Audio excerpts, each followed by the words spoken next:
Mamma हम्म. हे मी तुझ्यासाठी बनवलं आणि पप्पा काय? तुमच्या दोघांच्या अॅनिव्हर्सरी साठी साठी काय बनवलं? पहिले तुला दाखवलं मग पप्पाला. हा, मस्त वाच ना. बनवलंय की. फुल काय आहे? फुल आहे का? हा? हा मुझे मम्मी पापा खूप चांगले आहेत. माझे मुझे चुकलंय बाळा. मम्मा ते मुझे. आहे ना गुगल वर बोललेलं ते चुकीचं आलं होय बरं राहू दे. म्हणजे माझे मम्मी पप्पा खूप चांगले आहेत. मी मुझे माझ्या मम्मी पप्पाला खूप प्रेम करते. तर बघा आर्यानी हे बघा असं लिहिलंय. हे बघा तर थोडस मिस्टेक झालंय बरं का. तिचं मराठी जरा येत नाही त्यांना व्यवस्थित लिहायला. तरी पण बऱ्यापैकी लिहिलंय तिने. थोडीशी चुकी झालेली आहे. हा थोडीशी चुकी. तर बघा हे किती छान बनवलेलं आहे. हे बघा हे असं आहे. असं असं आहे हे. काय याला म्हणतात बाळा? ग्रीटिंग कार्ड हा हे ग्रीटिंग कार्ड आहे. अॅनिव्हर्सरीचं ना. होय. हे काय आहे? हायला मम्मा ते उलट उलट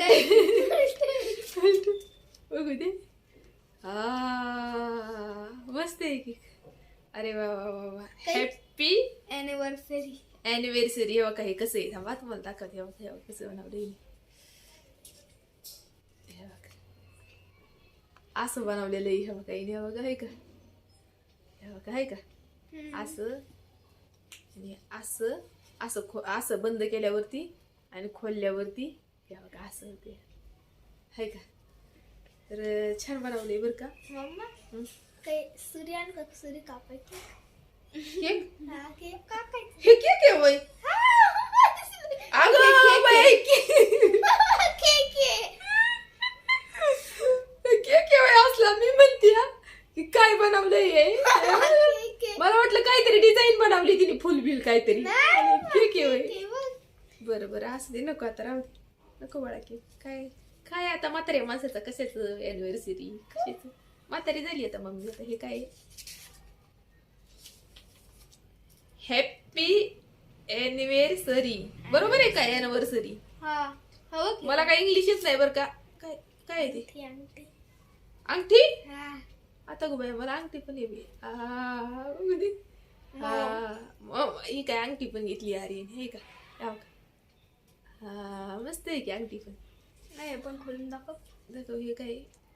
हे बरोबर लिहिलंय का स्पेलिंग. हा हॅपी अॅनिव्हर्सरी गुगल वरून सर्च केला असेल. मोठी स्पेलिंग येते अॅनिव्हर्सरी. हे बघा हे बघा हे असं केलंय. हे बघा असं लिहिलंय. असं लिहिलंय. छान लिहिलंय की. हे का. आणि हे कसं असं बंद करायचं. का काय बंद केल्यावरती असं मुडत या. आणि खोलल्यावरती हे बघा असं होतं. हे का. छान केलंय. असं खोलून दाखव.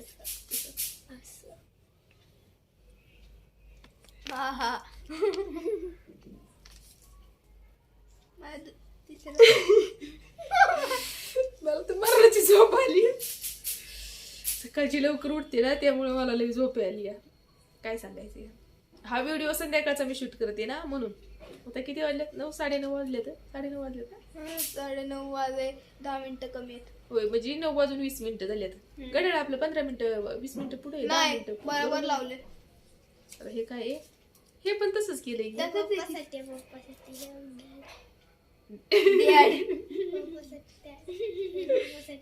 हे पण तसंच केलंय. पप्पाला परत दाखवलं हे.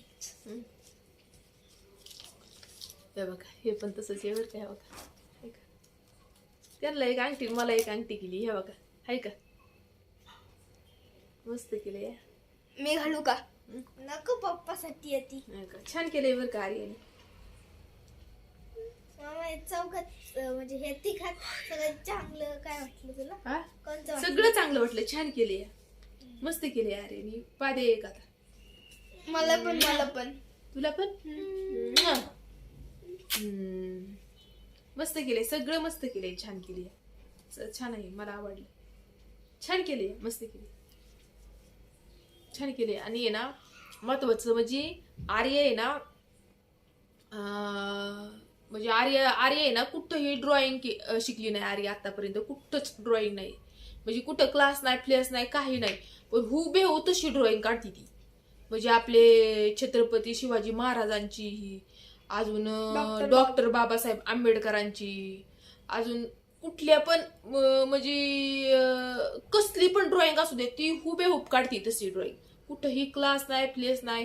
आणि हे काय असं आहे ना, असं असं पण ग्रीटिंग कार्ड म्हणतात, वेगवेगळं लय करते ती. तिने ना आम्ही इथं यायच्या पहिले ना एका कपाटाचा बॉक्स तिने भरला होता. म्हणजे वेगवेगळी फुलं तयार करणं आणि वेगवेगळी, म्हणजे तिच्या अंगामध्ये आहे ना कला लय आहे तसली.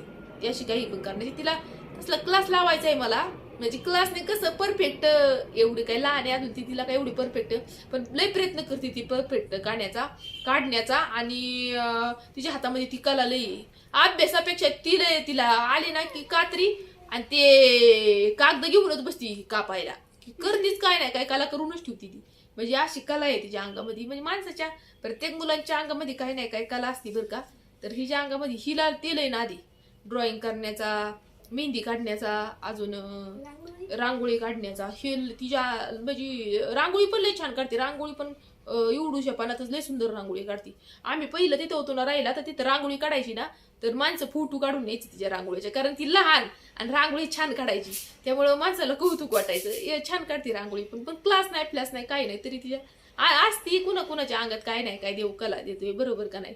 ती कला म्हणजे जी आपल्या देवाने दिलेली असते आपल्या अंगामध्ये कला, ती बाहेर काढणं आपल्या ह्याच्यामध्ये असते ना. आपल्या मनातून जर आपण ती बाहेर काढली कला तर आपोआप ती छान वाटते. तसंही झाले. तर छान काढते बरं का. धरा बाळा ठेव. आता काय करायचंय? एक सांगू, तुझ्या आतमध्ये पण एक कला आहे. कशाची? खायचं बनवायचं. काय? खायचं बनवायची, खायचं जेवण बनवायचे. हा मग मानो देव म्हटलं ना, देव सगळ्यांना काय नाही काय कला देतो. की बाबा आता मला देवाने कलर असा दिला तर देव म्हणला असेल आता हिला कोणच आपलं म्हणणार नाही का, हिची पोरं बिरं कोणच हिला म्हणणार नाहीत की चांगली आहे म्हणून मम्मी. मग आता हिच्या अंगामध्ये कला अशी द्यायची की स्वयंपाक बनवण्याची चांगली कला द्यायची. म्हणजे खाण्यामध्ये जी पदार्थ असते तर खाण्यामध्ये वेगवेगळे डिश असतात ती बनवायची, हिच्यामध्ये कला दिली पाहिजे. मग आता मी स्वयंपाक चांगला बनवते तर मग सगळी म्हणतात का नाही स्वयंपाक लय भारी बनवते. स्वयंपाक मायामध्ये पण देवाने दिली का नाही मला काय नाही काय कला. मग शिक्षण नाही दिलं देवानी, अजून दिसणं नाही दिलं देवानी, पण स्वयंपाकाची जी कला दिली तर माझा हात कोण धरू शकते का? नाही. आणि मग कसं स्वयंपाक बनवते चुटकी मध्ये? या माझ्यासारखं स्वयंपाक येतो का कुणाला बनवायला? नाही. असंच म्हणते बरं का.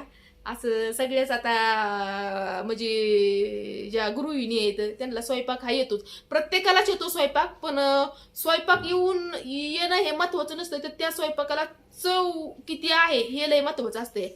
आता बघा मी बेसन जरी केलं ना, म्हणजे बेसन त्याला कोथिंबीर नसू द्या, कांदा तर लागतोय की कोथिंबीर नसू द्या, अजून म्हणजे एक दोन आयटम त्याच्यामध्ये बेसनामध्ये टाकायला नसलं ना तरी ते बेसन चवदारच होणार. कसं काय चवदार होणार? तर ते लहानपणापासून मी ही जे एवढी होते ना आर्या एवढी, अगं तेव्हापासून मी स्वयंपाक करते. तेव्हापासून मी स्वयंपाकात, तर मग आता स्वयंपाकामध्ये माझी PhD झालेली आहे. म्हणजे तेव्हा मी यार एवढे होते तर आमच्या सगळे शेताला जायचे म्हणजे माणसं सगळी, आणि माझ्या भोवती एवढ्या लोकांचा स्वयंपाक असायचा. म्हणजे शेतातल्या माणसं, शेतात जी मजुरीला कामाला येईल त्यांचा स्वयंपाक, घरातल्या माणसांचा एवढा स्वयंपाक. मला बघुलं उचलायचं नाही, त्या भाताचं बघुलं आमचे म्हणजे भात धुवून ठेवला की धुवून ठेवायचा चुलीवरती, ते बघुलं उचलायचं नाही मला. एवढ्या असल्यापासून मी स्वयंपाक करते. ही जे एवढ्या 5वीला असल्यापासून मी स्वयंपाक करते. आणि मग म्हातारे आमची ना, म्हणजे माझी आजी, ती मला बघुलं उचलून धुवून भात ठेवायचं, मग ती बघुलं उचलून ते चुली ठेवायची. एवढ्या लहान वयापासून माझ्या स्वयंपाक करते. त्यामुळे ते स्वयंपाकाचं बरोबर माझ्या डोक्यामध्ये जजमेंट बसलेलं आहे. आणि खेडेगावला कसं भाकरी भात पोळ्यांचा स्वयंपाक म्हणजे हे जास्त फेमस असते. कोण पाहुणे आली तर नॉनव्हेज नसली खायला की पोळ्यांचा स्वयंपाक, अजून चिकन मटन मच्छी हे खेडेगावला, म्हणजे पाहुणे बिवणी आली की हे पदार्थ खेडेगावला, म्हणजे आमच्या तिकडं तर हेच असतात पदार्थ पाहुणे आले की. ते स्वयंपाक मला सगळा बरं का असा येतो. खेडेगावचा जे बी आपल्या असते तेच स्वयंपाक. मग पुण्यात काय फेमस तर पुण्यात डोस, इडल्या, अजून पावभाजी. पावभाजी, मिसळ पाव, हे काय गावाला मी कधीही बनवलं नव्हतं. पण हे सगळं कधी शिकले मी, तर हे काय सोशल मीडियावरती, युट्यूबवरती बघून बघून हे पण आता परफेक्ट बनवायला लागले. म्हणजे पहिले नवीन नवीन तर जरा हे वाटायचं, नवीन नवीन म्हणजे ज्याला स्वयंपाकाची सवय त्याला काय अवघड वाटत नाही, खायचं एवढं सोपं जातंय सगळं. पण वाटायचं कसं काय बाय, कसं काय बनवायचं, कसं काय, म्हणजे खेडेगावला जरा वेगळी असते पद्धत आणि पुणे सिटी मधलं खाणं वेगळं असते.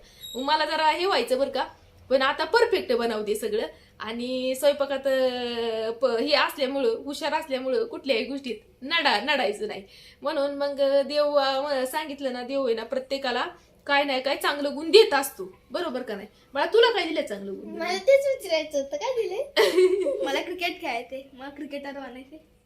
अजून देवाने दिलं नाही बाळा, पण तुझ्या अंगामध्ये म्हणजे आता थांबा शौर्याचं तुम्हाला 5 मिनिटात सांगते.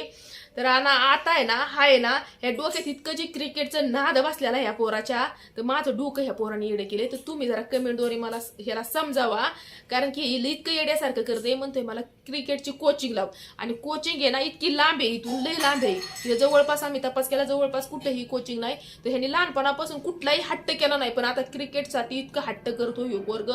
आणि एक दिवस तरी ना, म्हणजे असं झालं होतं, एक दिवस तर त्याला सांगितलं की नाही म्हणजे ते क्रिकेटचं कसं आहे 5 ते 7 पर्यंत आहे, म्हणजे टायमिंग. ही तर जवळ जवळ विचारलं होतं आम्ही, तर 5 ते 7 आहे त्याची शाळेत घरी असपर्यंत 6 वाजतात. मग कधी जाणार हा कोचिंगला, रात्री संध्याकाळचा येऊन कधी जाणार आहे कोचिंगला? बरं नेणे आणण्याचा मला किती त्रास होईल सगळ्याचा. तर मी ह्याला म्हणले एवढ्या वर्ष राहू दे, पुढच्या वर्षी बघू आपण. तर हे एक दिवस जेवला नव्हता क्रिकेटमुळं. ह्याला इतका नाद हे क्रिकेटचा, म्हणजे क्रिकेट बघण्याचा पण आहे आणि क्रिकेट खेळण्याचा पण लय नाद. आता काय करावं सांगा? काय इलाज काय करावं आता? तर तेच तुम्हाला सांगतोय की मला क्रिकेट खेळायचा लय नाद आहे. नाद नाही विचारला की कला काय आहे ती विचारली. अभ्यासाची काय कला आहे का तुझ्या अंगामध्ये ते सांग. लिहू शकतो चांगलं, अक्षर चांगलं काढू शकतो. हा बरं, अक्षर आहे ह्याचं चांगलं, अक्षरामध्ये येतो ह्याचा पहिला नंबर, हा अक्षर आहे. इंग्लिश, मराठी, हिंदी. हा इंग्लिश, मराठी, हिंदी सगळं अक्षर ह्याचं 1 नंबर येतोय. अक्षर खूप छान याचं. तेवढे आहे का? हुशार आहेस का शाळेमध्ये तू? मध्यम. मग हुशार कधी होणार? शाळेत पण हुशार होणं महत्वाचं असतंय, माहितीये का? एकच नाही डोक्यामध्ये. आता ते क्रिकेटचा जी नाद बसलाय डोक्यामध्ये तेच धरून चालतो. या क्रिकेटसाठी पोरग येडे झाले, काय करावं आता माझं किती प्रॉब्लेम होईल. मला ती पाहिली ती का पाहिली वापसले माझ्यासारखं काढशील ना तू. हा तिला म्हटलं आता हिची चुकी कदा ते म्हणजे टंगड पळाली ती.